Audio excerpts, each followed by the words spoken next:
தந்தை மகன் தூய் ஆவியின் பெயராலே நம் ஆண்டவராகிய இயேசு கிறிஸ்துவின் அருளும் கடவுளின் அன்பும் தூய் ஆவியின் நட்புறவும் உங்கள் அனைவரோடும் இருப்பதாக. இந்த திருவிழியானது நன்றிதலாக ஜெயஸ்ரீ ஜெனிஃபோ ஷான் மார்ஷ் அவருடைய பிறந்த நாள், மேரி சுஜாதா கிறிஸ்டபர் தெடியோஸ் அவருடைய வெட்டிங் அனிவர்சரி இருக்காங்க. ஹாப்பி வெட்டிங் அனிவர்சரி மற்றும் ஹாப்பி பர்த்டே.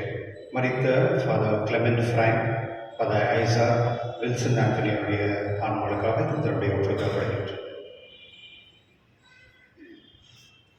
ஆண்டவரே கிறிஸ்துவின் மிகவும் பிரியமுள்ளவர்களே, இன்று நாம் அடியெடுத்து வைக்கும் தவக்காலம் இறை அருளின் காலம், மனமாற்றத்தின் காலம். இறைவனோடு இயற்கையோடு பிறரோடு உறவை சரி செய்ய கொள்ள இதுவே தகுந்த காலம். இறைமக்களின் நிலை வாழ்வுக்கு இயேசு எடுத்த நிலைப்பாடுகள் செயல்பாடுகளின் விளைவே இயேசுவின் இறப்பும் உயிர்ப்பும். இதுவே நம் மீட்பின் மையம். எனவே இந்த தவ காலத்தில் இயேசுவின் பாடுகளில் பக்தியுடன் பங்கேற்க தகுந்த முறையில் பாஸ்கா விழாவினை கொண்டாட நம் ஒவ்வொருவருமே அழைக்கின்றது இந்த தவ காலம். நம் அகம் ஒளிர்விட்டு அருள் வாழ்வில் தொடர்ந்து நிலைத்து நிற்க அருள் வேண்டி திருப்பலியில் சிறப்பாக ஜெபிப்போம். சகோதர சகோதரியே, நாம் மறை நிகழ்வுகளை கொண்டாட நாம் தகுதி பெறும் பொருட்சு நம்ம அவனை ஏற்றுக்கொள்வோம். எல்லாம் இடமும்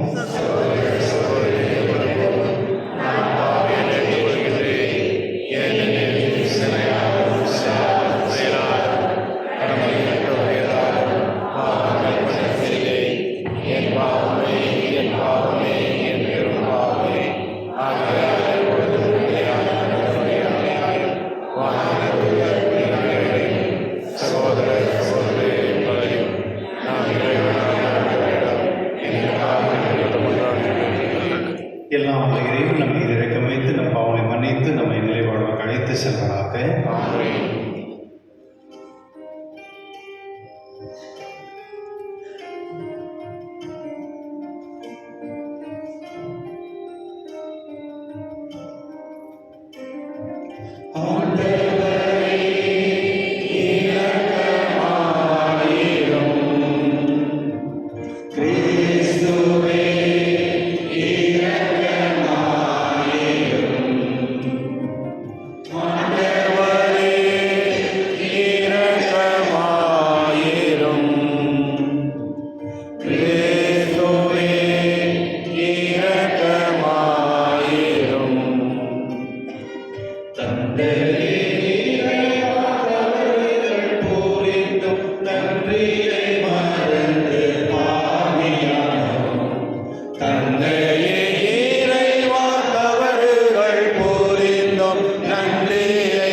மன்றாடுவோமாக.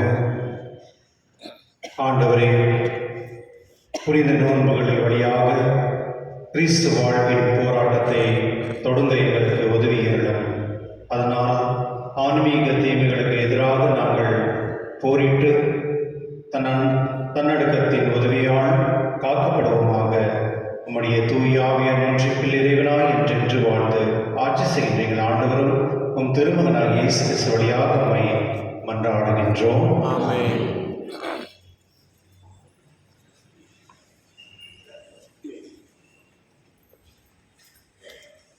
நிற்கிறவங்களை கொஞ்சம் முன்ன வாங்க, இங்க வாங்க, இந்த சைட்ல. இறைவாக்கினர் யோவேல் நுழைந்து வாசகம்.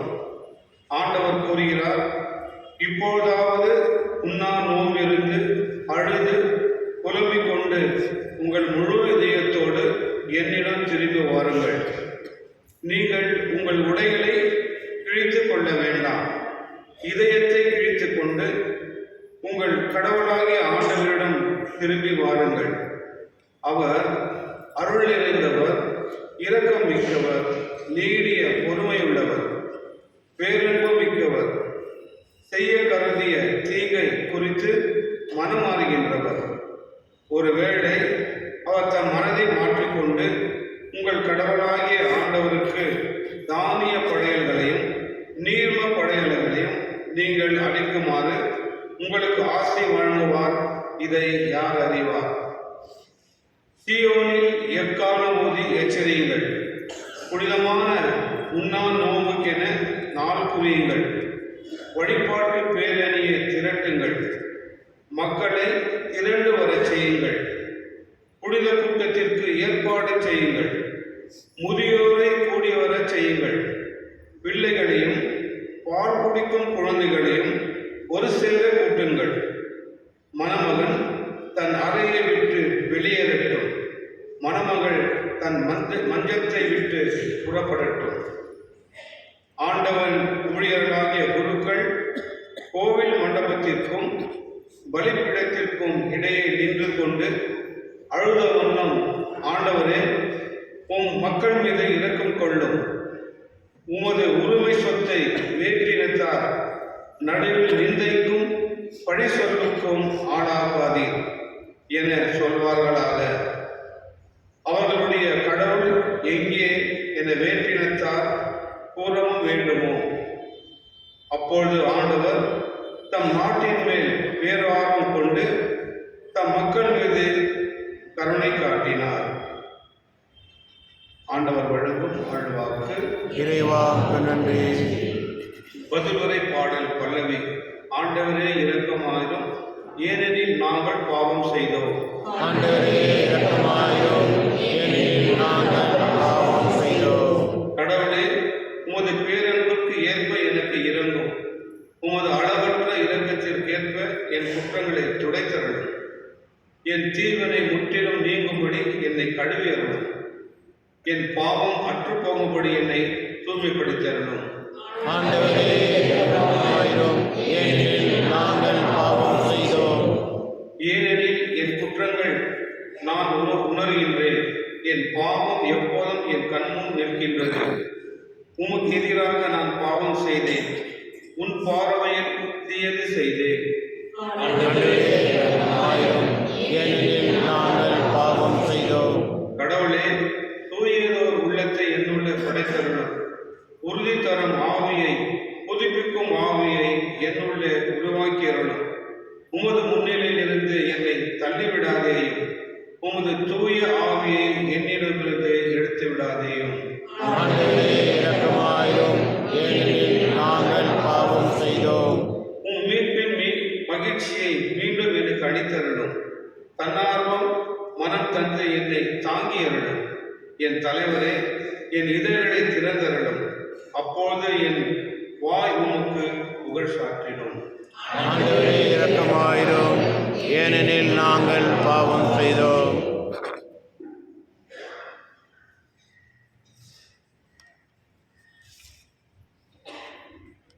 திருத்தூதர் பவுல் கொரிந்தியருக்கு எழுதிய 2ஆம் திருமுகத்திலிருந்து வாசகம். சகோதர சகோதரிகளே, நாங்கள் கிறிஸ்துவின் தூதுவர்களாய் இருக்கிறோம். கடவுளே எங்கள் வாயிலாக வேண்டுகோள் விடுக்கிறார். ஆகவே கடவுளோடு ஒப்புரவாகுங்கள் என்று கிறிஸ்துவின் சார்பில் நாங்கள் மன்றாடுகிறோம். நாம் கிறிஸ்து வழியாக தமக்கு ஏற்புடையவராகுமாறு கடவுள் பாவமறியாத அவரை பாவநிலை ஏற்கச் செய்தார். நீங்கள் கடவுளிடமிருந்து பெற்றுக்கொண்ட அருளை வீணாக்க வேண்டாம் என அவரோடு இணைந்து உழைக்கும் நாங்கள் கேட்டுக்கொள்கிறோம். தகுந்த வேளையில் நான் உமக்கு பதிலளித்தேன், விடுதலை நாளில் உமக்கு துணையாய் இருந்தேன் என கடவுள் கூறுகிறார். இதுவே தகுந்த காலம், இன்றே மீட்பு நாள். ஆண்டவரின் அருள்வாக்கு. இறைவா உமக்கு நன்றி.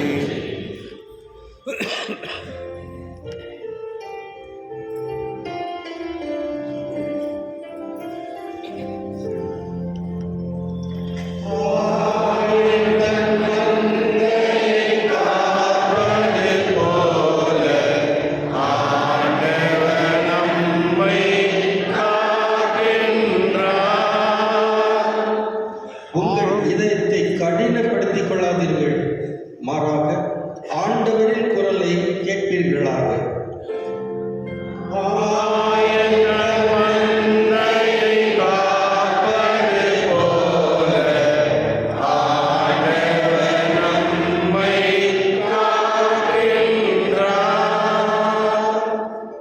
ஆண்டவர் உங்களோடு இருப்பாராக.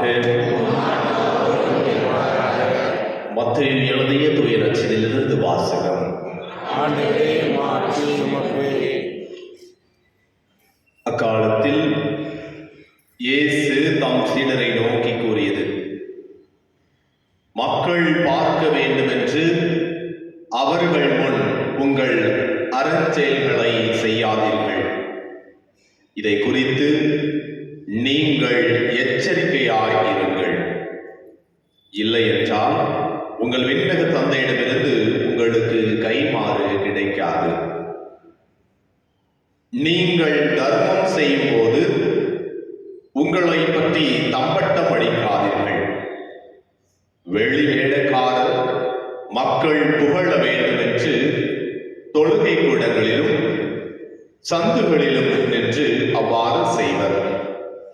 அவர்கள் தங்களுக்குரிய கைமாறு பெற்றுவிட்டார்கள் என உறுதியாக உங்களுக்கு சொல்கிறேன்.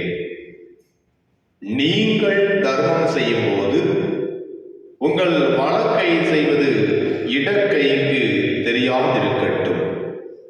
அப்பொழுது நீங்கள் செய்யும் தர்மம் மறைவாயிருக்கும். மறைவாய் உள்ளதை காணும் உங்கள் தந்தையும் உங்களுக்கு கைமாறு அளிப்பார். நீங்கள் இறைவனிடம் வேண்டும் பொழுது வெளிவேடக்காரரை போல் இருக்க வேண்டாம்.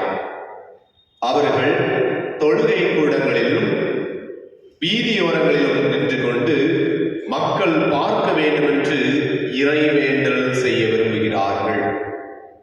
அவர்கள் தங்களுக்குரிய கைமாறு பெற்றுவிட்டார்கள் என உறுதியாக உங்களுக்கு சொல்கிறேன். ஆனால் நீங்கள் இறைவனிடம் வேண்டும் பொழுது உங்கள் உள்ளறைக்கு சென்று கதவை அடைத்துக் கொண்டு மறைவாய் உள்ள உங்கள் தந்தையை நோக்கி மன்றாடுங்கள். மறைவாய் உள்ளதை காணும் உங்கள் தந்தையும் உங்களுக்கு கைமாறு அளிப்பார். மேலும் நீங்கள் நோன்பு இருக்கும்போது வெளிவேடக்காரரை போல முகவாட்டமாய் இருக்க வேண்டாம். தாங்கள் நோன்பு இருப்பதை மக்கள் பார்க்க வேண்டும் என்றே அவர்கள் தங்கள் முகங்களை விகாரப்படுத்திக் கொள்கிறார்கள். அவர்கள் தங்களுக்குரிய கைமாறு பெற்றுவிட்டார்கள் என உறுதியாக உங்களுக்கு சொல்கிறேன். நீங்கள் நோன்பு இருக்கும்போது உங்கள் தலையில் எண்ணெய் தேய்த்து முகத்தை கழுவுங்கள். அப்பொழுது நீங்கள் நோன்பு இருப்பது மனிதருக்கு தெரியாது. மாறாக மறைவாய் இருக்கின்ற உங்கள் தந்தைக்கு மட்டும் தெரியும். மறைவாய் உள்ளதை காணும் உங்கள் தந்தையும் உங்களுக்கு ஏற்ற கைமாறு அளிப்பார். ஆண்டவரின் அருள்வாக்கு.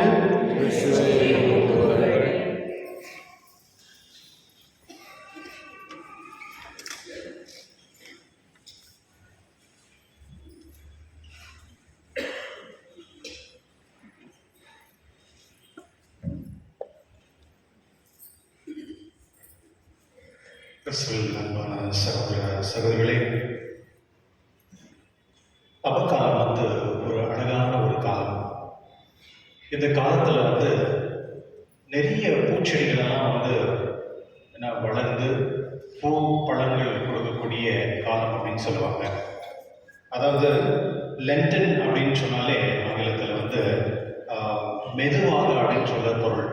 மெதுவாக அப்படின்னா இந்த பூமியில் வந்து இந்த சீடு இருக்குல்ல, நம்ம வந்து விதை வந்து போட்ட பிறகு அது வந்து டைம் எடுக்கும். உடனே வந்து அது வளராது. அந்த மண்ணுக்குள்ளே வந்து அது வந்து ஆழமாக போய் அது தண்ணியே அது வந்து சரிப்படுத்தி அது ஆயிட்டு தண்ணியை வெடித்து கொண்டு வெளியே வருகிறது. அதுதான் மெதுவாக வசந்த காலம் அப்படின்னு சொல்லுவாங்க. வசந்த காலம், பனிக்காலம், இந்த ரெண்டுமே கனெக்டட் தான் யூரோப்பியன் கண்ட்ரி. அதனால தான் இந்த சீசனில் வந்து லென்டன் சீசன் அப்படின்னு சொன்னாங்க. ப்ளஸ் நம்மளே நம்ம நாட்டில் வந்து நிறைய கதைகள்லாம் இருக்குது. அந்த கதைகளில் கதைனா உண்மை கதை தான், அதாவது உண்மை நடந்ததில்லை கதை. இந்த கதைகளை வந்து மகாபாரதம் வந்து ஒரு நல்ல ஒரு கதை தான். அந்த கதையில் வந்து எனக்கு பிடிச்ச ஒரு கேரக்டர் அழகாக இருக்குது. அது வந்து ஒரு வேளை என்னுடைய பிரசங்கத்துக்கு ரொம்ப யூஸ்ஃபுல்லாக இருக்குன்னு நினைக்கிறேன். கர்ணன் பற்றி நம்ம எல்லாம் கேட்டிருப்போம் சின்ன கதைக்கு மாதிரி. கர்ணன் வந்து எப்பொழுதுமே தன்னிடத்தில் யார் எது கேட்டாலும் கொடுப்பார், யார் என்ன கேட்டாலும் கொடுத்துருவாராம். அதுபோல் ஆனால் அவர்கிட்ட இருக்கிற ஒரு அந்த கொடுக்கக்கூடிய அந்த தன்மை வந்து அவருடைய தர்மம் எப்படி இருந்ததுன்னா, அவர் யாருமே சாவடிக்க முடியாது. கடவுள் கூட வந்து அவரை வந்து சாவடிக்க முடியாது கதை சொல்லுது. அப்படி என்ற ஒரு வரவசத்தை அவர் பெற்றிருந்தார். காரணம் என்ன அப்படின்னா, அவர் செஞ்ச ஒரு தர்மத்துக்காக. நம்ம கூட அவ்வளோதான். யார் ஒரு மனிதன் வந்து தர்மம் செய்கிறார்களோ அவளை நம்ம வெற்றி காணவே முடியாது. கடவுள் கூட அவங்கள வந்து கோச்சிக்க மாட்டாங்க. ஒருவேளை அவங்க தவறாக இருந்தாங்க. தர்மம் வந்து தலை காப்போம் அப்படின்னு சொல்லுவாங்க. அதுபோல் கர்ணன் வந்து அந்த யுத்தத்தில் இருக்கும் பொழுது அர்ஜுனனுக்கும் கர்ணனுக்கும் சண்டை நடக்கும் பொழுது அர்ஜுனன் ஜெயிக்க முடியல. இத்தனைக்கும் கிருஷ்ண கடவுள் அவர் கூட இருந்தால் கூட கடைசியில் வந்து கிருஷ்ண போயிட்டு கேட்குறாரு கர்ணன் கிட்ட, கர்ணா உன்னுடைய எனக்கு ஒரு உதவி செய்ய அப்படின்றார். என்ன அப்படின்னா, உன்னுடைய தர்மத்தை எனக்கு கொடுத்துட்ற அப்படின்றார். தர்மத்தை கொடுத்துரு, சரி ஓகேன்னு கொடுத்துட்றாரு. அது ஆயிட்ட பிறகு தான் அர்ஜுனன் வந்து அவரை கொலை பண்ணுறாரு. ஏன்னா அந்த தர்மம் இருக்கிற வரையும் அர்ஜுனனால் வந்து அவரை கொல்லவே முடியல. அதுதான் அந்த ஒரு தேரி. இதனுடைய பொருள் என்ன அப்படின்னா, ஒரு மனிதன் வந்து தர்மம் செய்யும் பொழுது அந்த தர்மம் வந்து அவனுடைய ஆன்மாவை காப்பாற்றுறது தான் இந்த பொருள். கிறிஸ்துவே, என்னுடைய முதல் வாசகத்தில் நான் பார்க்கும் பொழுது இறைவாக்கினர் யோவேல் மூலம் ஆண்டவர் இப்படி கூறுகிறார், நோன்பு இருந்து அழுந்து புலம்பி என்னிடம் வாரும், உங்கள் உடைகளை கிழிக்க வேண்டாம், உள்ளத்தை இழுத்துக் கொள்ளுங்கள் அப்படின்னு சொல்றாங்க. அதாவது இஸ்ரேல் மக்கள் என்ன பண்ணுவாங்கன்னா, எப்போதெல்லாம் ஒரு தவறுகள் செய்வார்களோ, எப்போதெல்லாம் வந்து மன்னிப்பு கேட்பார்களோ, அவங்க என்ன போவாங்கன்னா, போயிட்டு கடவுள் முன்னால் இங்கெல்லாம் கடவுளுடைய பிரசனம் இருக்காங்க, போயிட்டு டெம்பிள் முன்ன தன்னுடைய துணியை கிழிச்சுக்குவாங்க. ஏன்னா துணி வந்து ஒரு மனிதனுடைய மானம் காப்பாற்றி கொள்வது. அதனால கடவுள்கிட்ட போயிட்டு வந்து அந்த துணியை கிழிக்கும் பொழுது, நான் என் மானத்தை விட்டு நான் உங்கள்கிட்ட ஜெபிக்கிறேன், என்னை மன்னியும் என் பாவத்தை அப்படின்னு சொல்றது பொருள். அது இல்லாமல் இந்த விபூதியை வந்து தலைமையில் பூசிப்பான்.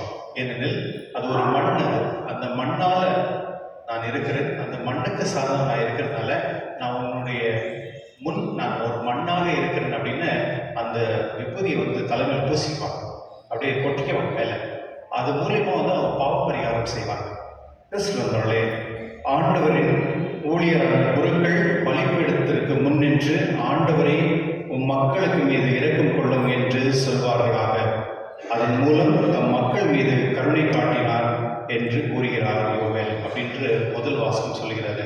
அதாவது மக்கள் மட்டும் இல்லாமல் குருக்கள் கூட போயிட்டு வந்து கடவுள்கிட்ட வந்து இப்படி ஜெபிக்கணும். என்ன அப்படின்னா, ஆண்டவரை உன் மக்கள் மீது இரக்கம் கொள்ளும் என்று சொல்வார்களாக அப்படின்னு கடவுளை நீங்கள் போய் ஜெபிங்க அப்படின்னு குருக்கள் சொல்கிறார்.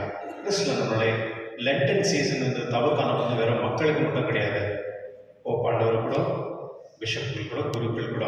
ஏன்னா இந்த காலகட்டத்தில் தான் வந்து நம்முடைய மனமும் மற்றும் அந்த நிலையான அந்த மென்டல் ஸ்டேட்டஸ் சொல்கிறோம்ல, அதை வந்து நம்ம மாற்றிக்கொள்ளக்கூடிய இந்த காலகட்டம். அதனால தான் இது வந்து one of the best days of the entire liturgy அப்படின்னு சொல்லுவாங்க. அதாவது நம்மளுக்கு வந்து 4 காலங்கள் இருக்குது.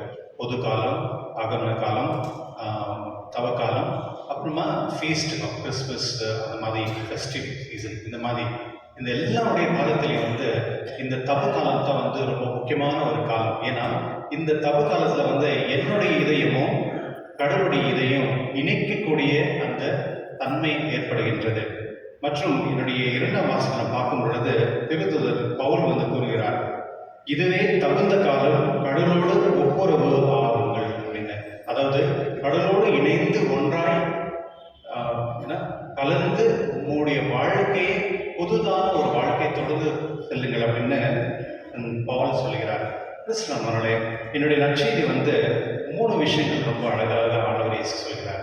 ஏன்னா மக்கள் வந்து யாருக்காவது தர்மம் செய்யும் பொழுது ஒரு விதத்தில் மற்றவங்க பார்த்து மற்றவங்க நம்மளுக்கு என்ன சொல்றது, நம்மளுக்கு ஒரு பேர் வரணும் அப்படின்றதுக்காக நிறைய பேர் செய்வாங்க. சில பேர் வந்து அவங்க பேர் என்ன போடணும்னு சொல்லுவாங்க, பாருங்க எங்கள் பேர் போடல அப்படின்னு சொல்லுவாங்க. நம்மளே தர்மத்துக்கும் தானத்துக்கும் 2 வித்தியாசம் உண்டு. தானம் என்பது என்ன அப்படின்னா, ஒருத்தர் வந்து நம்மகிட்ட கடன் கேட்குறாங்க, எனக்கு ஸ்கூல் அட்மிஷன் கொடுக்கணும், கொஞ்சம் ஹெல்ப் பண்ணுங்க அப்படின்னா நான் ஹெல்ப் பண்ணுறேன்னு வச்சுக்கோங்க, அது வந்து தானம். ஒரு மனிதன் வந்து ஏற்கனவே ஒரு ஆக்சிடென்ட் ஆயிடுச்சு, அவர் விழுந்துட்டு இருக்கிறாரு, அவர் யாரோ வந்து தூக்கிட்டு போயிட்டு ஹாஸ்பிட்டலில் போய் சேர்க்கிறாங்க பாருங்க, அதுதான் தர்மம். தானத்துக்கும் தர்மத்துக்கும் இருக்க வித்தியாசம் இதுதான். தானம் வந்து எப்பொழுதுமே மற்றவங்களுக்கு கேட்கறதுனால நம்ம கொடுக்கறது தான் தானம். அது வந்து தர்மம் ஆகாது. அதோடைய பேரு புகழ் வந்து நமக்கு அப்படியே கிடைச்சிருக்கு. ஏன்னா நான் கேட்குறேன், அவங்க கொடுக்குறாங்க. ஆனால் தர்மம் வந்து ஒரு சிறந்தது. அது வந்து அவங்க கேட்காமலே என்னுடைய மனதுக்கு விருப்பப்பட்டு அவருடைய கஷ்டங்களையும் நோய்களை பார்த்து தெரிந்து கொண்டு நான் நானாக போயிட்டு வாலண்டியர் நான் போய் ஹெல்ப் பண்ணுறேன். அதுதான் தர்மம். இன்று ஆண்டவர் இயேசு வந்து சொல்கிறார், நீங்கள் தர்மம் செய்யும் போது உங்களை பற்றி தம்பட்டம் அடிக்காதீர்கள். வெளிவேடக்காரர்கள் மக்கள் புகழ வேண்டும் என்று தொழுகை கூடங்களிலும் சந்துகளிலும் நின்று அவ்வாறு செய்கின்றார்கள். அவர்கள் தங்கள் கூறிய கைமாறு பெற்று விட்டார்கள் என்று உறுதியாக சொல்கிறேன் என்றார். கிறிஸ்தவர்களே, நம்ம ஏதாவது ஒரு நல்லது நம்ம செய்கிறோம் அப்படின்னா அது வந்து மற்றவங்களுக்கு தெரியணும் அப்படின்னு செய்யும் பொழுது அதுக்கு பலன் கொடுக்குறார் கடவுள், அதுக்கு மதிப்பு கொடுக்குறார். ஆனால் அந்த மதிப்பு அங்கே முடிஞ்சது. ஆனால் எப்பொழுதுமே யாருக்குமே தெரியாத ஒரு விதத்தில் நம்ம ஒரு நல்லது செய்யும் பொழுது அந்த நல்லதை வந்து கடவுள் வந்து ஏற்றுக்கொண்டு கடவுள் மட்டுமே தெரிந்த விஷயத்தை வந்து கடவுள் வந்து ஆசீர்வதிக்கிறார். அதுதான் ஒரு டெபாசிட் மாதிரி. இப்போ நம்ம எல்லாம் இந்த உலகத்தில் இருக்கிறோம், என்னைக்கு இந்த உலகத்தில் நம்ம போகிறோம்னு யாருக்குமே தெரியாது. மிக ஒரு நாள் கண்டிப்பாக நம்ம போகிறோம். அதை போகிறதுக்கு முன்னே வந்து எல்லாருக்கிட்டையும் பேங்க் அக்கௌண்ட் இருக்குது. இப்போ இல்லையா, யார்கிட்ட பேங்க் அக்கௌண்ட் இல்லை, எல்லாருக்குமே இருக்குது. பேங்க் அக்கௌண்ட்டில் எல்லாமே நீங்கள் கொஞ்சம் தான் டெபாசிட் பண்ணி வச்சுருப்பீங்க. சில பேர் நிறைய டெபாசிட் பண்ணி வச்சுருப்பாங்க. சில பேர் வந்து அதோடைய இன்ட்ரெஸ்ட்டில் வாழ்வாங்க. சில பேர் வந்து அந்த அப்படியே யூஸ் பண்ணாலே அப்படியே வச்சுருப்பாங்க. இந்த பேங்க் மாதிரியே மோட்சத்தில் ஒரு பேங்க் இருக்குது. அந்த பேங்க்கில் நம்ம டெபாசிட் பண்ணணும். என்ன நம்ம டெபாசிட் பண்ணோன்னா நம்முடைய நல்ல விஷயங்கள், நல்ல குணங்கள் வந்து கடவுளிடத்தில் நம்ம டெபாசிட் பண்ணோம். ஒருவேளை நம்ம பாவியாக இருந்து கடவுள்கிட்ட போகும்பொழுது கூட கடவுள் வந்து நீ எவ்வளோ டெபாசிட் பண்ணி வச்சுருக்க, கணக்கு எவ்வளோ வச்சுருக்க அந்த அமௌண்ட், அதை வச்சு அந்த நல்ல குணங்களை தர்மத்தை பார்த்து உன்னுடைய ஆன்மா மோட்சத்துக்கு கொடுப்பார். அதுக்கு எந்த கேள்வியும் கிடையாது. கடவுள்கிட்ட வந்து ஒரு இடத்துல வந்து கடவுள் வந்து நம்மள்கிட்ட மோத முடியாது. கடவுள் வந்து ஒரு மனிதன்கிட்ட மோத முடியாது. அது ஒரே ஒரு விஷயம் என்ன அப்படின்னா தர்மம். நீங்கள் செய்யக்கூடிய தர்மத்தில் வந்து கடவுள்கிட்ட போட்டியே போட மாட்டாங்க. கடவுள் வந்து அவர் ஜஸ்ட் ஃப்ரீயாக உங்களை அலோவ் பண்ணுவார். ஏன்னா கடவுளே தர்மம் தான். இந்த உலகம் வந்து தர்மத்தின் மூலியமாக இந்த உண்டாக்கப்பட்டது. கடவுளே தர்மமாக இருக்கிறதுனால அவருடைய வழியில் வந்தவர்கள் நாம கூட அந்த தர்மத்துடைய வாழ்க்கை வாழக்கூடிய மக்களாக வாழ வேண்டும். அது மட்டும் இல்லை, இன்று 2ஆம் விஷயத்தை வந்து வேண்டும் போது வெளிக்காடுகள் போல நீங்கள் வேண்ட வேண்டாம். அவர்கள் தொழுகை கூடத்திலும் வீதி ஓரத்திலும் நின்று கொண்டு மக்கள் பார்க்க வேண்டும் என இறைவேண்டுதல் செய்ய விரும்புகிறார்கள். அவர்கள் தங்களுக்கு உரிய கைமாறு பெற்றுவிட்டார்கள் என உறுதியாக உங்களுக்கு சொல்கிறேன் என்று சொல்கிறார் கிறிஸ்தவர்களே. ஆனால் நீங்கள் இறைவனிடம் வேண்டும்போது உங்கள் உள் அறைக்கு சென்று கதவை அடித்துக்கொண்டு மறைவாய் உள்ள உங்கள் தந்தையை நோக்கி வேண்டுங்கள் என்று சொல்கிறார். கிறிஸ்தவர்களே, ஜபம் என்றது வந்து என்னுடைய இதயமும் கடவுளுடைய இதுக்கு சார்ந்தது. அதனால தான் நான் நிறைய முறை உங்களுக்கு சொல்கிறேன், லிட்டரேச்சரில் வந்து ப்ரேயர் ரொம்ப இம்பார்ட்டன்ட் கிடையாது. இம்பார்ட்டன்ட் கிடையாது. மக்கள் வரும் பொழுது மக்களோடு அந்த திருவள்ளியில் பங்கு கொள்ளும் பொழுது நீங்களும் கடவுள், அவ்வளோதான். இங்கே எந்த ஒரு என்ன சொல்ற டிஸ்கஷனோ எந்த ஒரு என்ன சொல்ற ஆடம்பரமும் இல்லை. இங்கே முழுமையாக வந்து கடவுளும் என்னுடைய இதயம், இது ரெண்டுமே இணைக்கப்படணும். திருப்பலிக்கு வரும் பொழுது நிறைய முறை நம்ம வந்து ரொம்ப ஜாய்ஃபுல்லாக அப்படி இருக்கணும் தேவையே இல்லை. ஏன்னா கடவுள்கிட்ட நம்ம அமைதியாக வந்து என்னுடைய இதயத்தையும் கடவுளுடைய இதயத்தையும் சேர்க்கும் பொழுது நம்முடைய இதயத்தில் என்ன இருக்குதுன்றது கடவுளுக்கு தெரியும். அதுதான் தெரிந்து கொள்ள விருப்பப்படுகிறார். அதனால தான் நம்ம ஜெபிக்கும் பொழுது அது வந்து மௌனமாக இருக்க வேண்டும். மௌனமான எனக்கும் கடவுளுக்கு சார்ந்தது மட்டுமாக இருக்க வேண்டும். அது மட்டும் இல்லை, நான் ஜெபிக்கும் பொழுது எப்பொழுதுமே எனக்காக ஜெபிக்க வேண்டாம். என்னுடைய பொண்ணு, எங்கள் பையன், எங்கள் வீட்டுக்காரர், என்னுடைய சிக்னஸ், எங்கள் சாப்பாடு தேவையே இல்லை. கடவுள் நம்மளுக்கு கேட்காம எல்லாமே கொடுப்பார். எது தேவையோ அதை கொடுப்பார். ஆனால் கேட்கும் பொழுது மற்றவர்களுக்காக நாம் கேட்க வேண்டும். பக்கத்து வீட்டில் வந்து யாராவது கஷ்டமாக இருக்காங்களா, அவங்க பிரிஞ்சிருக்காங்களா, அவங்களுக்கு ப்ராப்ளம் இருக்கா, அந்த மாதிரி வந்து நம்ம வந்து மற்றவர்களால் ஜெபிக்கும் பொழுது அந்த இதயத்தை கருணையை பார்த்து ஆண்டவர் உங்களுக்கு வந்து கருணை கொடுப்பார். மற்றும் கடைசியாக வந்து ஆண்டவர் வந்து நோன்பு இருக்கும்போது வெளிவேடர்கள் போல முகமாட்டு கொண்டு இருக்க வேண்டாம் அப்படின்னு சொல்கிறாங்க. கிறிஸ்துவர்களே, நோன்புன்றது வந்து நம்மளுக்கு தேவையில்லாதது. இப்போ சில பேர் பிபியில் இருப்பாங்க, இல்லை சுகரில் இருப்பாங்க. அவங்க என்ன நோன்பு இருக்க முடியும் இல்லையா? பிபி சுகரே வந்து அவங்க நோன்பு தான். அந்த கஷ்டத்தில் தான் அவங்க இருப்பாங்க. ஆனால் நோன்புன்றது என்ன அப்படின்னா நம்முடைய வார்த்தை, நம்முடைய சிந்தனை, நம்முடைய செயல். நம்முடைய வார்த்தை வந்து நம்ம ஒருத்தர் பேசும் பொழுது அன்பாக பேசணும், மதிக்கணும். பிள்ளைகள் வந்து அப்பா அம்மாவுக்கு மதிக்கணும், மரியாதையாக பேசணும். தேவா போ, அது தேவையில்லை. அன்பாக நம்ம மதித்து பேசும் பொழுது அது ஆசீர்வாதமாக மாறும். யாரெல்லாம் வந்து பிள்ளைகள் வந்து பெற்றோருக்கு மதிப்பீர்களோ அவர்கள் அனைவருமே நீங்கள் வந்து மோட்சத்துக்கு போகிறதுக்கு உங்களுக்கு ஒரு வழியாக இருக்கும். அதனால தான் பெற்றோர்கள் வந்து வயசானவர்கள் சமயத்தில் அவங்களை மதித்து அவங்களை பார்த்துக்க வேண்டிய கடமை வந்து பிள்ளைகள் இருக்குது. அது மட்டும் இல்லை, எப்போதுமே நம்ம வார்த்தையால் வந்து யாரையும் கொலை பண்ணக்கூடாது. வார்த்தையால் வந்து நம்ம மற்றவங்களை என்ன அசிங்கப்படுத்தக்கூடாது. ஒருவேளை அவர் தவறு செஞ்சதுல பரவாயில்ல, அது கடவுளுக்கு சார்ந்தது. ஒரு மனிதன் தவறு செய்யும் பொழுது மனிதனுக்கு கடவுளுக்கு சார்ந்தது. அது எனக்கும் அந்த மனிதன் சார்ந்தது கிடையாது. நான் யார் வந்து மற்றவங்களுக்கு வந்து நீ சரியில்லைன்னு சொல்றதுக்கு? நம்மளுக்கு எந்த ஒரு அதிகாரமும் இல்லை. அது கணவன் மனைவியாக இருந்தாலும், பிள்ளைகள் இருந்தாலும், யாரே இருந்தாலும் கடவுள் வந்து மட்டும்தான் அந்த அதிகாரம் உண்டு. நீ செஞ்சது தவறு இல்லை அப்படின்னு சொல்றதுக்கு. ஒருவேளை நம்ம வந்து கவுன்சிலிங் பண்ணலாம், ஒரு ஹெல்ப் பண்ணலாம். ஒரு பர்சன் வந்து ஒரு பிரச்சனை இருக்குன்னு அவங்களை வெளியே கொண்டு வரதுக்கு சப்போர்ட் பண்ணலாம். ஆனால் அவங்களை தீர்ப்பிட்டு அவங்களை வந்து மெதிச்சு அவங்களை வந்து வெளியே தள்ளுறதுக்கு நம்மளுக்கு எந்த ஒரு அதிகாரமும் கிடையாது. அதனால வார்த்தையினால வந்து யாரையும் நீங்கள் கொலை பண்ண வேண்டாம். ரெண்டாவது வந்து ஜெபிக்கும் பொழுது வார்த்தை மூலியமாகவும் மற்றும் நம்முடைய சிந்தனையை போலவும் நம்ம ஜெபிக்கிறோம். சிந்தனை வந்து எப்பொழுதுமே அது ஒரு வேல்யூ அடிஷனலாக இருக்கணும். எப்பொழுதுமே மதிப்பு கிடைக்கக்கூடிய சிந்தனையாக இருக்கணும். எப்போதுமே அன்பியத்துக்காக நம்ம ஜெபிக்கலாம், அன்பியத்துடைய மக்களுக்காக நம்ம ஜெபிக்கலாம், மற்றவங்களுக்கு எல்லாம் ஒற்றுமையாக இருக்கிறதுக்காக நம்ம இந்த மாதிரி ஒரு வேல்யூ அடிஷன் இருக்கிறதுக்காக நம்ம ஜெபிக்கும் பொழுது, அதை பற்றி நம்ம பேசும் பொழுது கடவுள் வந்து அதை பார்த்து நம்மளுக்கு வந்து அதுக்கேற்ற வரப்பிரசாதம் தருவார். மற்றும் நம் செயல்கள், நம்முடைய எல்லா செயலும் வந்து எப்பொழுதுமே அது வந்து மற்றவங்களுக்கு உதவியாக தான் இருக்கணும், தவிர அது மற்றவங்களுக்கு கஷ்டத்தை கொடுக்கூடாது. சில நேரத்தில் வந்து நம்ம நல்லது செய்யணும்னு சொல்லி போய்ட்டு பிரச்சனையை பண்ணி விடுறதுக்கும் உண்டு. எப்பொழுதுமே நம்முடைய சிந்தனையும் செயலும் வந்து ஒன்றா இருக்கணும். ஏன்னா நம்ம சிந்திக்கிறது வேற இருக்கும், செய்யறதே ஒன்றா இருக்கும். கிறிஸ்துவனுடைய ஆண்டவர் அந்த கடைசி வார்த்தையை இப்படி முடிக்கிறார். தந்தைக்கு மட்டும் தெரியும் மறைவாய் உள்ளதே, நானும் உங்கள் தந்தை உங்களுக்கு ஏற்ற கைமாறு அளிப்பார். இதுதான் பலன். ஒரு மனிதன் ஒரு மரமாக இருக்கணும். அந்த மரம் வந்து நிழல் கொடுக்கணும். அந்த மரம் வந்து நல்ல ஒரு பசுமையாக க்ரீனரியாக இருக்கணும். மற்றும் அதில் பலன் கொடுக்கணும். அப்போது மனிதனாக இருக்க ஒரு ஞானஸ்தானம் பெற்ற ஒருவரும் நீங்கள் ஒரு நல்ல மரம், அந்த மரத்திலிருந்து கனிகள் பெற்று மற்றவர்களுக்கு வந்து அந்த இடத்துல கூடாரம் கொள்ள வேண்டும். அதுதான் என்னுடைய நற்செய்தி. கிறிஸ்துவனுடைய இந்த காலத்தில் கடவுள் நம்மளுக்கு கொடுக்குற ஒரு ரொம்ப சந்தோஷமான ஒரு அப்படியே ரொம்ப சோகமாக அப்படியே தேவையே இல்லை, ஜாலியாக இருக்கும், சந்தோஷமாக இருக்கும். ஏன்னா கடவுள் நம்முடைய பாவத்தை எடுத்து நம்மளுக்கு அந்த அவருடைய ஆசீர்வாதம் கொடுத்து நம்மளை தூய்மையாக ஒரு சிறு குழந்தை எப்படி பிறந்திருக்க அது போல நம்மளை ஆக்குவார். அதுதான் இந்த காலம். இந்த காலத்தில் வந்து நம்ம வந்து என்ஜாய் பண்ண கடவுள் வந்து எவ்வளோ கிஃப்ட் கொடுத்துருக்காரு, எவ்வளோ ஆசீர்வாதம் கொடுத்துருக்காரு, எவ்வளோ நன்மை பண்ணியிருக்காரு. அந்த ஆசீர்வாதம் பெற்று நானும் மற்றவங்களுக்கு நான் ஆசீர்வாதமாக நான் வாழுவேன் அப்படின்னு தான் இந்த காலம். அதனால இந்த காலத்தில் கடவுள் நமக்கு கொடுத்த அனைத்து ஆசீர்வாதம் பெற்று இந்த ஆசீர்வாதம் மற்றோடு பகிர்ந்து கொள்ள தேவைக்கு வரவு தர முடியும். மற்றும் நாம் எப்பொழுதுமே இந்த மண்ணுக்கு சார்ந்தவர்கள், இந்த மண்ணுக்கு சார்ந்தவர்கள், இந்த மண்ணுக்கு சார்ந்தவர்கள் என்று நினைவோடு இருப்பதற்காக தான் இந்த போதி திரு சாம்பல். இந்த சாம்பல் வந்து அது என்ன சொல்றது, அந்த சாம்பலில் தான் கடவுள் நம்ம படைச்சிருக்காங்க. இந்த ஞானத்தோடு நம்ம வாழக்கூடிய ஆசீர்வாதம் கடவுள் நம்ம கொடுக்கும்படி இந்த திருப்பலியில் மன்றாடுவோம்.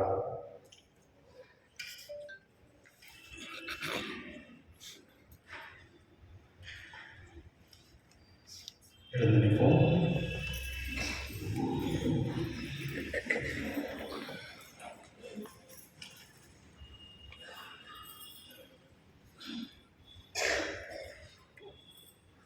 அன்புமிக்க சகோதர சகோதரி, தந்தையும் கடவுள் நோக்கி பணிவுடன் மன்றாடுவோம். தவத்தின் அடையாளமாக நாம் தலைகள் மீது இடப்படும் திருநெற்றை புனிதப்படுத்த அவர் இரக்கம் கொள்வாராக. இறைவா, எங்கள் தாழ்ச்சியின் பொருட்டு நீர் மனம் இறங்குகின்றீர். பரிகாரங்களில் மகிழ்கின்றேன். பக்தியுள்ள எங்கள் மன்றாற்றுகளுக்கு செவி சாய்த்தருளும். திருநெற்றை பூசிக்கொள்ளும் உம் அடியார்கள் மீது உமது ஆசியின் அருளை கனிவுடன் பொழிந்தருளும். அதனால் நாங்கள் தவ காலத்தின் தவ முயற்சிகளை பின்பற்றி உம் திருமகனின் பாஸ்கா மறை நிகழ்வை கொண்டாடவும் தூய்மைப்படுத்தப்பட்ட மனதுடன் வாழவும் தகுதி பருவமாக எங்கள் ஆண்டவராக கிறிஸ்து வழியாக உம்மை மன்றாடுகின்றோம். ஆமென். மனமாறி நற்செய்தியை நம்புங்கள். நினைவில் கொள்ளும் மனிதா, நீ மண்ணாக இருக்கிறாய், மண்ணுக்கே திரும்புவாய்.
அருமை சகோதர சகோதரிகளே, தந்தையாம் கடவுளை நோக்கி பணிவுடன் மன்றாடும். தவத்தின் அடையாளமாக நம் தலை மீது இடப்படும் திருவீற்றை புனிதப்படுத்த அவர் இரக்கம் கொள்வாராக. திருநற்றுவதனாகி இன்று வரவிருக்கும் தவ காலத்தில் நம் ஆன்மீக வாழ்வு இறைவனுக்கு ஏற்பதாய் அமையுமாறு இரக்கமே உருவான நம் விண்ணக தந்தை நோக்கி மன்றாடுவோம்.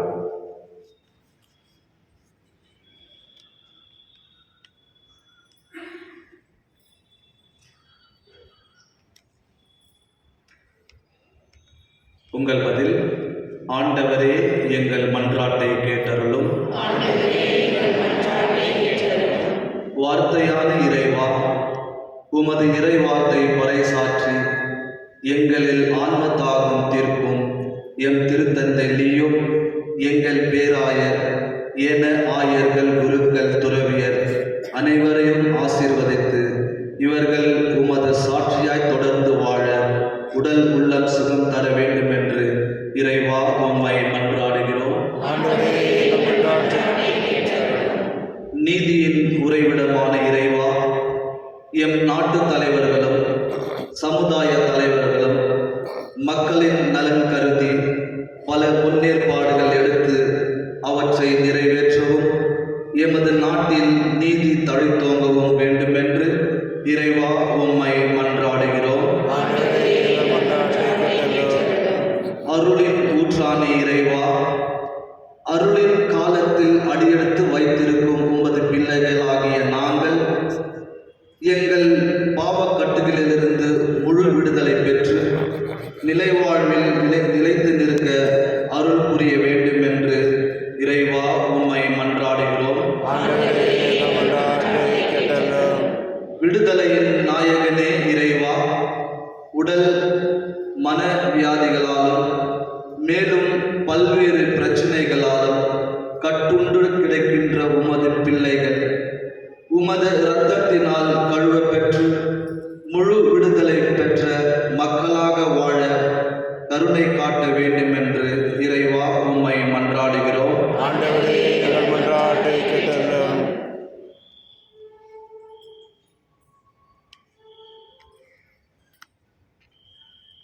மன்றாடுவோமாக.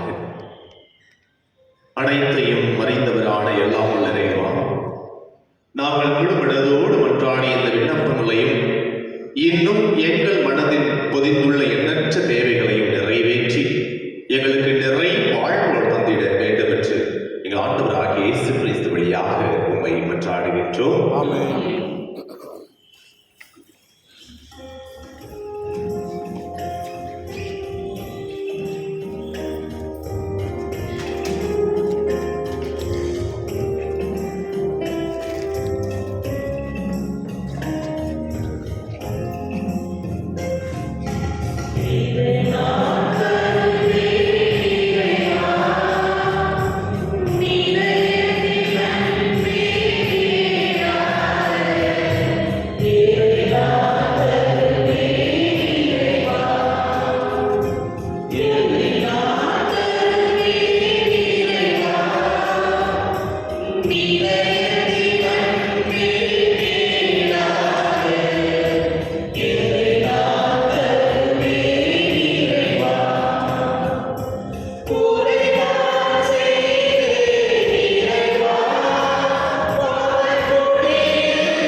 சகோதர சகோதரி அனைவரும் புகழும் திருவிழி எல்லாரோட தந்தையாக எனக்கு ஏற்றதாகவே சென்னைகள் மாற்றிக்காகவும் நம் திறமைக்காகவும் உயிரத்தராக எனக்கு நலனுக்காகவும் உமது கையில் கொள்வதாக.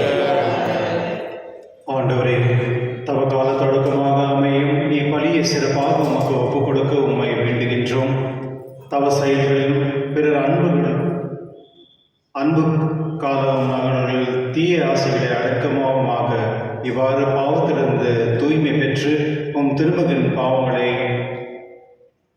அருமகனுடன் கொண்டாட தகுதி உள்ளவராக திகழ்வோமாக.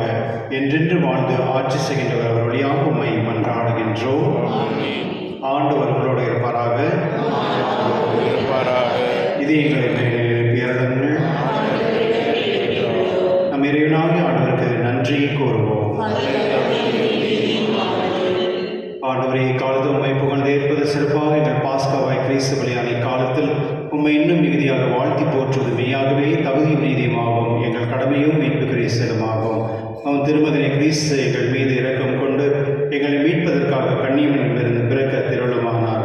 சிலுவையில் பாடுபட்டு சாவில் முடிவிற்று அழிவிலிருந்து எங்களை விடுவித்தார். இருந்தோறும் இருந்து உயிர்த்தெழுந்து என்றும் நிலையான வாழ்வை எங்கள் அளித்தார்.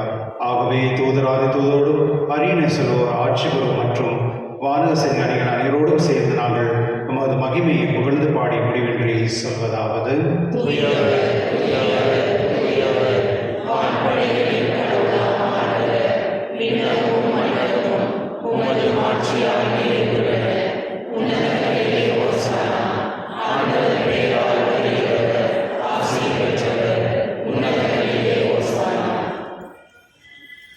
ஆண்டவரே, நேர்மையாகவே தூய்வர் தூய்மை அனைத்துக்கும் ஊற்று. ஆகவே உம்முடைய ஆவியை பொழிந்து இக்காணிகளை தூய்மைப்படுத்த உண்மை வேண்டுகின்றோம். இவ்வாறு எங்கள் ஆண்டவர் இயேசு கிறிஸ்துவின் உடலும் இரத்தமாக எங்களுக்கு இவை மாறுமளவாக. அவர் பாடுபட உள்ளம் இணைந்து தம்மை கழித்த போது அப்பத்தை எடுத்து நன்றி செலுத்தி அதை பிட்டு தம் சீடர் கழித்து கூறியதாவது: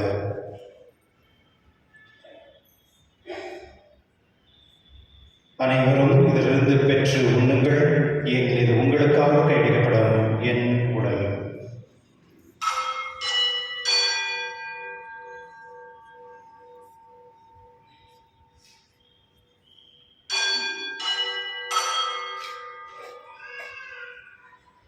அவனமே இறைவனது அருளிய பின் கிண்ணத்தையும் எடுத்து மீண்டும் உமக்கு நன்றி கூறி தம் சீடர் கழித்தவர் கூறியதாவது: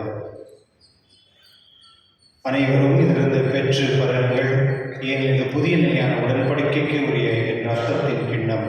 இது பாவ மன்னிப்புக்கென்று உங்களுக்காக பலருக்காகவும் சிந்தப்படும். இதை நினைவாக செய்யுங்கள்.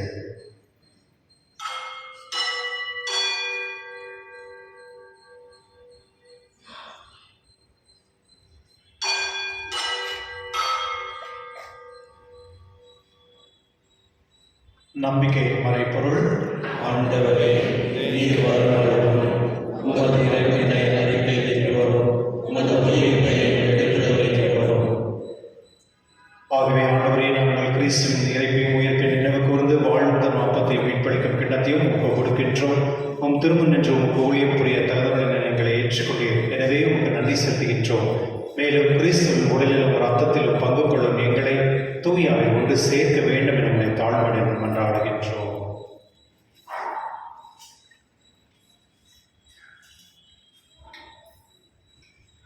ஆண்டவரே, உலகெங்கும் பரவியிருக்கும் அது திரு அவையை நினைவு கூர்ந்தருளும்.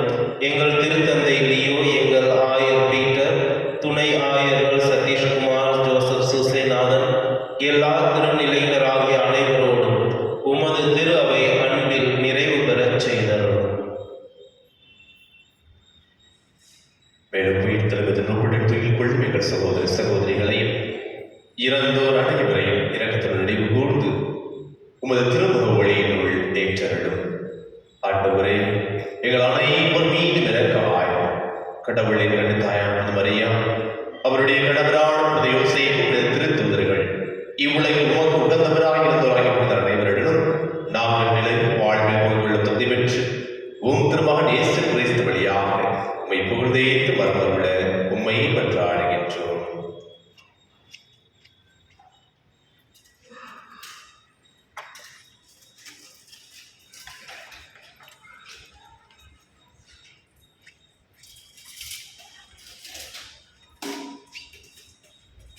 இவர் வழியாக இவரோடு இவரில்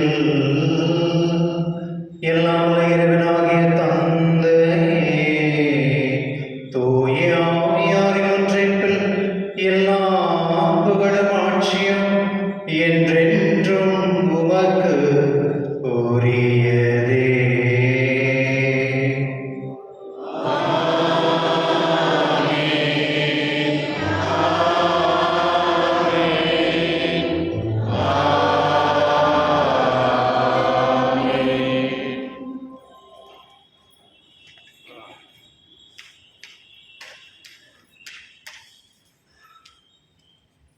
கிறிஸ்துவ கடவுள் நமக்கு எவ்வளோ ஞானம் கொடுத்துருக்காருன்னா, கடவுளுடைய ஞானத்தை பெற்றவர்கள் அந்த ஞான வழியாக வாழ வேண்டிய தன்மை உள்ளவர்களாக நம்மளை மாற்றிருக்கிறார்.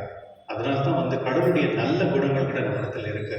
அந்த நல்ல குணங்கள் நம்ம மற்றவர்களுக்கு பகிர்ந்து கொள்ளும் பொழுது அது ஒரு பெரிய ஆசீர்வாதமாக இருந்தது. அதனால பயபக்தியோடு கண்களை மூடி கரங்களை ஏற்றி ஆண்டவத்தில் நாம் ஜெபிப்போம்.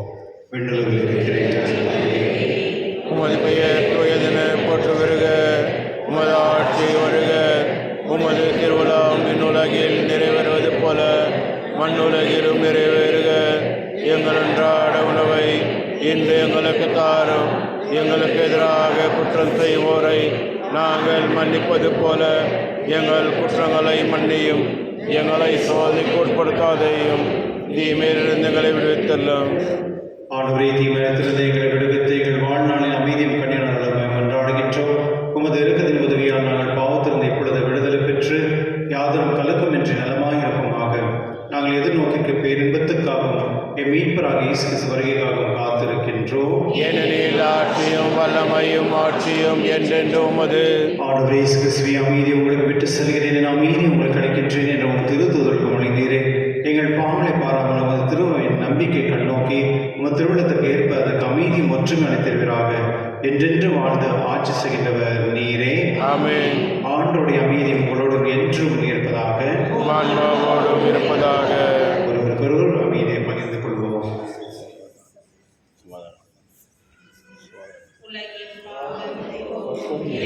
சமரியே, எம்மேல் இரக்கம் வையும். உலகின் பாவம் போக்கும் இருளின் சமரியே, எம்மேல் இரக்கம் வையும். உலகின் பாவம் போக்கும் இருளின் சமரியே, எமக்கு அமைதியருளும்.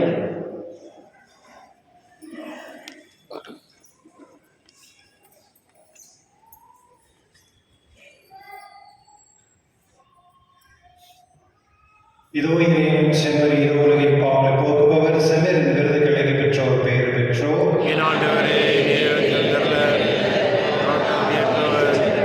ஆனால் வார்த்தை மட்டும் சொல்லி அல்லும் எனது ஆன்மா நலமுடையும்.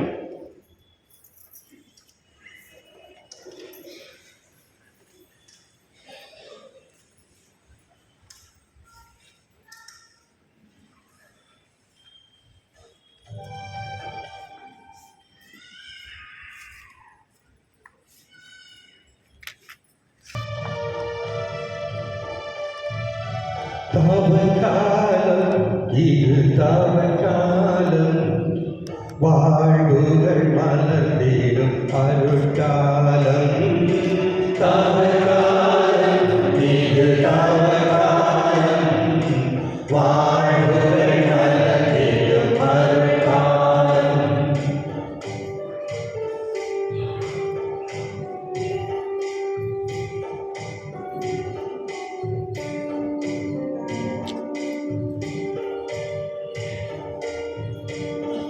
இருளின் வாழ்வு காத்தாலும் அதில் மறைய வேண்டும் போர்க்கோலம். இருளின் வாழ்வு காத்தாலும் அதில் மறைய வேண்டும் போர்க்கோலம். உறுதி கொள்வோம் நிகழ்காலம், உறுதி கொள்வோம் நிகழ்காலம். உதய வாழ்வு எதிர்காலம். தவக்காலம் இது தவக்காலம், வாழ்வுகள் மலர்ந்திடும் அருட்காலம்.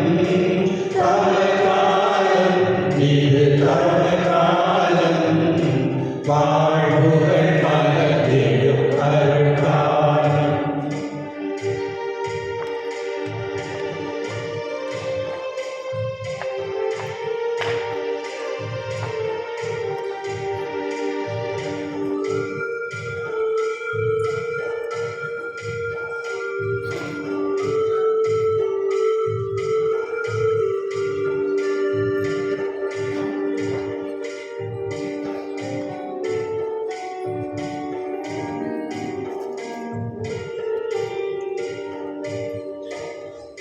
இடறி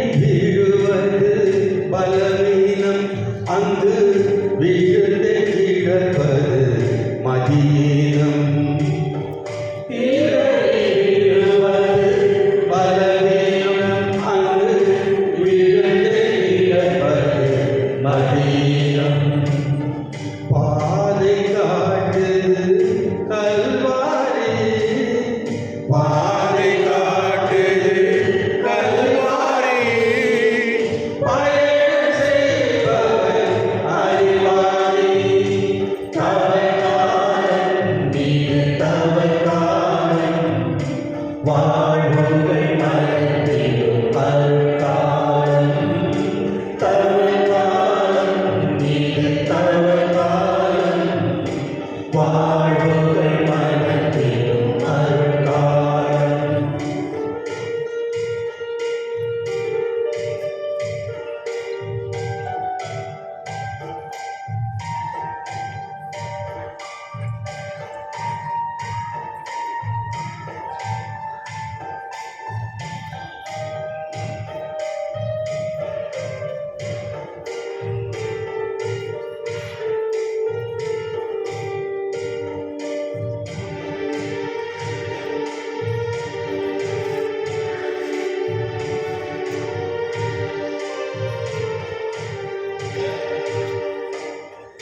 உள்ளம் நிகழும் ஆராய்ச்சி அங்கு பாவ வாழ்வின் பொருட்காட்சி உள்ளம் நிகழும் ஆராய்ச்சி அங்கு பாவ வாழ்வின் பொருள் சாட்சி கலைகள் கலைந்து எடுத்திடுவோ கலைகள் கலைந்து எடுத்திடுவோ நிலவும் அன்பின் அரசாட்சி காலம் வீடு காலம் வாழ்வுகள் மலர்ந்திடும் அருட்காலம் தவக்காலம் இது தவக்காலம் வாழ்வுகள் மலர்ந்திடும் அருட்காலம்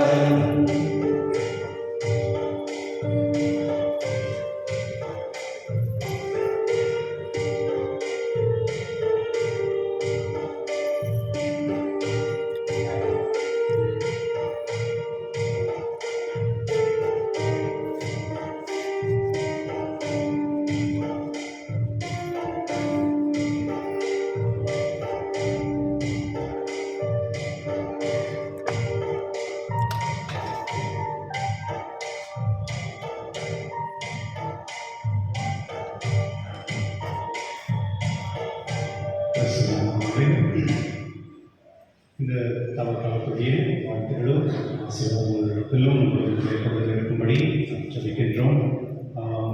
அந்த ஹேண்ட்பில்ஸ் வந்து உங்களுக்கு கிடைக்கும். தெரியும் இப்போ இந்த இங்கிலீஷில் இருக்குது, ஆனால் உங்களுக்கு புரியும். இந்த ஃபுல் லென்த் சீசன் ஃபுல்லாக தவக்காலத்துடைய ப்ரோக்ராம் முழுமையாக இங்கே இருக்குது. மற்றும் அதே சமயத்தில் நாங்களும் உங்களுக்கு அந்த நாட்கள் வரும்போது உங்களுக்கு நாங்கள் சொல்லுகிறோம். விசேஷமாக இந்த நாட்களில் வந்து எப்போதுமே அன்புக்கும் பாசத்துக்கும் காது இந்த தவக்காலம் நீங்கள் பயன்படுத்த முடியும். மற்றும் முடிஞ்சவளுக்கு திருப்பலிக்கு வாங்க. அப்போ மோஸ்ட்லி இந்த மாதம் அன்பியல் இருக்கும், அடுத்த மாதம் அன்பியல் இருக்காது. மற்றும் நிறைய ட்ரீட்லாம் இருக்கிறதுனால அந்த பங்கு கொள்ளுங்கள். அதே சமயத்தில் வீட்டில் வந்து எப்போதுமே ஒரு மகிழ்ச்சியாக சந்தோஷமாக எந்த ஒரு சண்டையும் கத்துறது கூச்சல் போடாமல் இதெல்லாம் இல்லாமல் ஜஸ்ட் பாருங்கள், கடவுளுடைய பிள்ளைகள் எப்படி இருக்கணுமோ அப்படி அந்த வாழ்க்கையில் தொடர்ந்து போகிறதுக்கு முயற்சி செய்யுங்கள். நிறைய மற்றவங்களுக்கு உதவி பண்ணுறதுக்கு முயற்சி பண்ணுங்கள். இது வந்து உண்மையிலேயே உங்களுக்கு வந்து ஒரு ஆசீர்வாதமாக மாறும். சாயங்காலம் 5 மணிக்கு ஆங்கிலத்திலும் 6 மணிக்கும் தமிழிலும் திருப்பலி இருக்கும். வெள்ளிக்கிழமை 6 மணிக்கு ஆங்கிலத்திலும் மற்றும் வேர் தி கிராஸ் சிலுவை பாதை இருக்கும். 7 மணிக்கு தமிழிலும் திருப்பலி மற்றும் வேர் தி கிராஸ் இருக்கும். கன்னடத்தில் 8 மணிக்கும் தமிழ் மறுபடியும் 10 மணிக்கும் 5 மணிக்கு ஆங்கிலத்திலும் 6 மணிக்கு தமிழிலும் ஞாயிற்றுக்கிழமை 5:15 மணிக்கு ஆங்கிலத்தில் வேர் தி கிராஸ் மற்றும் திருப்பலி இருக்கும்.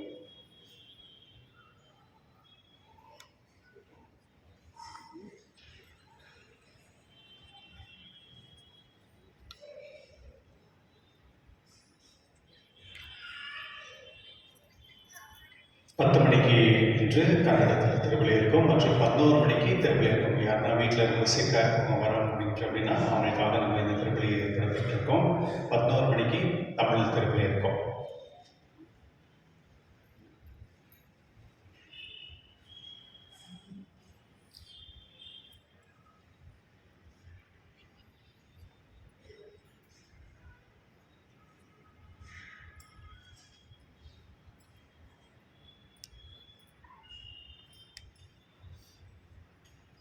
எழுந்திருப்போம்.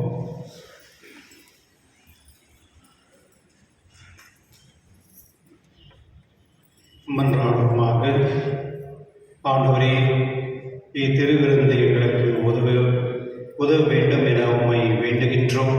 அதனால் எங்கள் நோன்புகள் உமக்கு ஏற்புடையவனாக நாங்கள் நலம் பெற பொதுவாக எங்களுக்கு ஆண்டவராக இயேசு கிறிஸ்து வழியாக உம்மை மன்றாடுகின்றோம். ஆமென். ஆண்டவர்களோடு இருப்பாராக. ஆன்மாவோடும் இருப்பாராக. ஆண்டவராக இயேசு கிறிஸ்து உங்களை பாதுகாக்க உங்கள் நடுவிலும், உங்களை காப்பாற்ற உங்களுக்குள்ளும், உங்களுக்கு வழிகாட்ட உங்களுக்கு முன்னும், உங்களுக்கு காவலாக இருக்க உங்களுக்கு பின்னும், உங்களை ஆசீர்வதிக்க உங்கள் மேலும் இருப்பாராக. ஆமென். எல்லா வல்ல இறைவன் தந்தை, மகன், தூய ஆவியார் உங்கள் அனைவரையும் ஆசீர்வதிப்பாராக. ஆமென். சென்று வாருங்கள். திருவிழையை முடிந்தது. உங்களுக்கு நன்றி. Have a wonderful Ash Wednesday.